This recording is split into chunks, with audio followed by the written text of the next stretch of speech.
Hello everyone, welcome to study time with new informative video.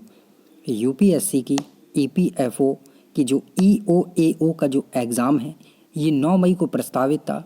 इसके बाद कोविड-19 के कहर की वजह से इस एग्ज़ाम को पोस्टपोन कर दिया गया और फिर लगातार बच्चे ये पूछ रहे हैं कि सर ये एग्ज़ाम जो है वो कब तक हो सकता है। तो मैंने अपनी पिछली वीडियो में आपको बताया था कि जो इसकी एक्सपेक्टेड डेट है और जो संभावना है वो क्या है, किस डेट में आपका जो एग्ज़ाम हो सकता है, ये सारी चीज़ें मैंने उस वीडियो में बिल्कुल क्लियर कर दी थी कि जो रिज़र्व डेट है उन्हीं में आपका जो ईपीएफओ का एग्ज़ाम है वो हो सकता है। और इसके बाद यूपीएससी ने जो अपना आईएएस का एग्ज़ाम 27 जून को प्रस्तावित था उसे पोस्टपोन करके 10 तारीख को यानी कि 10 अक्टूबर को कर दिया। तो बच्चे ये सोच रहे थे कि आईएएस के एग्ज़ाम के बाद में ईपीएफओ का एग्ज़ाम होगा, यानी कि ये एग्ज़ाम अगले साल चला जाएगा। तो मैंने उन्हें सारी चीज़ें क्लियर करके उस वीडियो में बताई थी।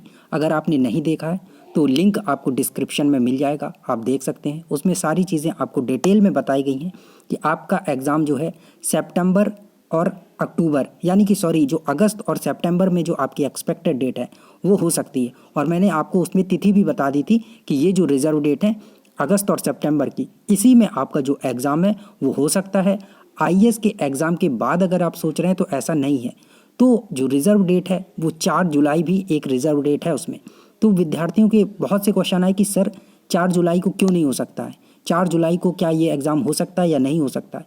तो देखिए, इतनी जल्दी ये एग्ज़ाम होना ऐसा नहीं है कि रिज़र्व डेट है तो हम करवा देते हैं। बहुत सारी तैयारी करनी होती है उसके लिए। एग्ज़ाम करवाना है, कोई बच्चों का खेल नहीं खेलना है कि चलिए खेल लेते हैं। तो उसके लिए बहुत सारी तैयारियां करनी पड़ती हैं और बहुत सी चीज़ें रहती हैं मैनेज करने के लिए। यूपीएससी में भी मैंने कॉल करके पता किया है, आप भी कॉल करके पता कर सकते हैं, सारे नंबर हैं। गूगल में सर्च कर लेंगे तो भी आपको सारे नंबर मिल जाएंगे। तो जो यूपीएससी है वहाँ पे कॉल किया है, तो आप उनसे बात करेंगे तो वो आपको वैसा ही रिस्पांस देंगे जैसी आप बात कर रहे हैं उनसे। आप उनसे अगर पूछ रहे हैं कि कब तक ये एग्ज़ाम हो सकता है तो एक तो बताएंगे नहीं, क्योंकि वहाँ पे अभी काम जो है 30% 40% इतने ही स्टाफ आ रहा है, तो काम बहुत स्लो चल रहा है, उतना तेज़ी से नहीं चल रहा है। तो अगर आप ये सोच रहे हैं कि 4 जुलाई को ये एग्ज़ाम होगा और क्यों नहीं हो सकता है, तो 4 जुलाई को ये एग्ज़ाम नहीं हो सकता है क्योंकि अभी उतनी तैयारियाँ नहीं हुई हैं। और आपकी जो एक्सपेक्टेड डेट थी वो भी मैंने आपको बता दी थी कि सितंबर में आपका जो एग्ज़ाम है वो हो सकता है। अगस्त लास्ट या फिर सितंबर में जो आपकी रिज़र्व डेट है उसी में ये एग्ज़ाम होने की संभावना है। अगर आप 4 जुलाई सोच रहे हैं तो 4 जुलाई को ये एग्ज़ाम नहीं होगा। तो आपके पास अभी से 2 से 3 महीने हैं, 2.5 से 3 महीने हैं आपके पास। अच्छे से मन लगा के पढ़ाई कर सकते हैं।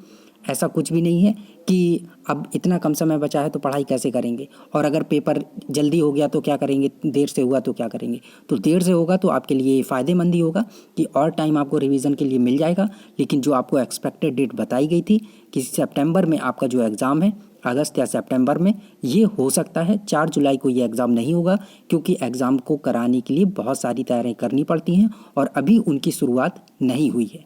ठीक है, तो आपका जो एग्ज़ाम है ये माइंड से निकाल दीजिए कि 4 जुलाई को होगा। आप बस पढ़ाई करिए अगस्त और सितंबर के लिए। अगस्त सितंबर जो आपको एक्सपेक्टेड डेट है वो बताई गई है, उसी में आपका एग्ज़ाम हो सकता है। 4 जुलाई की अभी तक ऐसी कोई खबर नहीं आई है। अगर 4 जुलाई को एग्ज़ाम होना होता तो अभी तक पेपर वगैरह बनना और बहुत सी चीज़ें होती हैं तो वो हो जाती और हम लोगों को जो कुछ ना कुछ इनपुट है वो मिल जाता। लेकिन अभी तक ऐसा कोई भी चीज़ नहीं हो रहा है और यूपीएससी में भी काम काफ़ी स्लो चल रहा है क्योंकि स्टाफ उतना नहीं आ रहा है। तो आप लोग मन लगा के पढ़ाई करते रहिए। आपका जो एग्ज़ाम है अगस्त सितंबर में होने की पूरी संभावना है। ठीक है, और जो बच्चे ये सोच रहे हैं कि बाद में एग्ज़ाम होगा आईएएस के बाद में, तो उनके लिए भी ये है कि चलिए ठीक है, मान लीजिए कि बाद में भी होता है तो क्या दिक्कत है अगर आप अभी से पढ़ाई करना शुरू कर देंगे। तो मेरी आपको यही सलाह है कि आप अगस्त सितंबर का अपना टारगेट बनाइए और उसी के हिसाब से पढ़ाई में जितना आप टाइम दे पाते हैं उसी हिसाब से लग जाइए। Thank you. अगर कोई आपका सजेशन हो, कमेंट हो, आप कुछ कहना चाहते हैं, बोलना चाहते हैं, कोई आपकी क्वेरी है तो कमेंट सेक्शन के माध्यम से आप बता सकते हैं। Thank you.